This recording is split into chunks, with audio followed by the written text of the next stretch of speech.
Alright folks, Pirate Stu here. I'm going to show you a trick on how to get an Euler's disc spinning using just magnets and some spoons.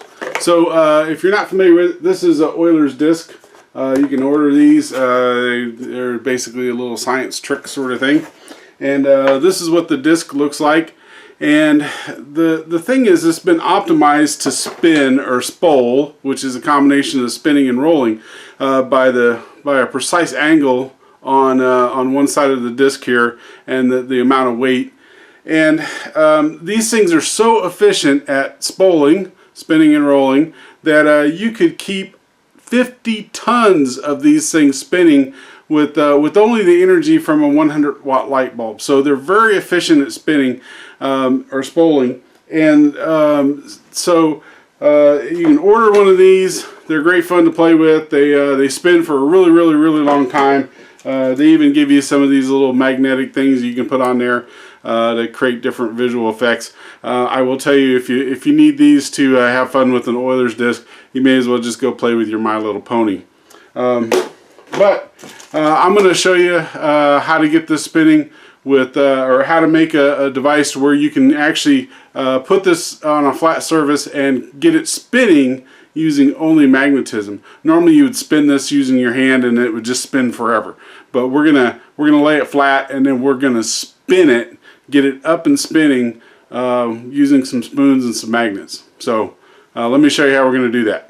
Alright, so here we have our Euler's disc, and we have the little thing that they give you to spin this on. It's basically just a mirror, so you can kind of look at it. It looks cool when it spins on there. This is might want to point out that this is just a mirror. It's not magnetic. You can see there's nothing sticking there, so it's a non-magnetic mirror. Alright, so let me show you all the pieces, parts we're going to need. So the first thing you're going to need is some ferrous cable.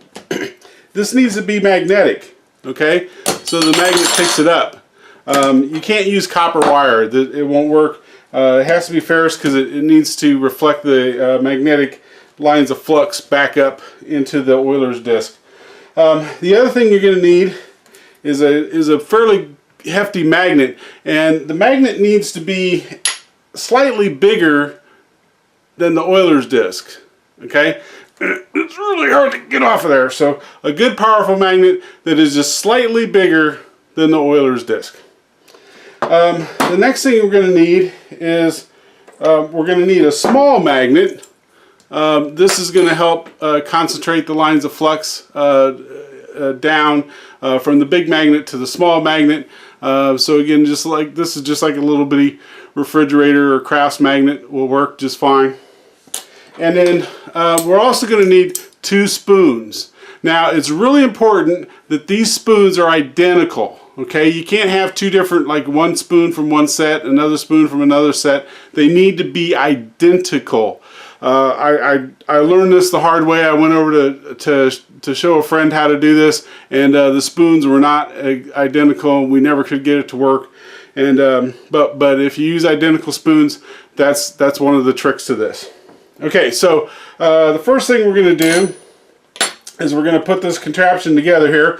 So we're going to take our base, and we're going to set, again, this is a non-magnetic base on some magnetic cable. So we're going to set that down on top of there, and so our Euler's disc is going to set on here.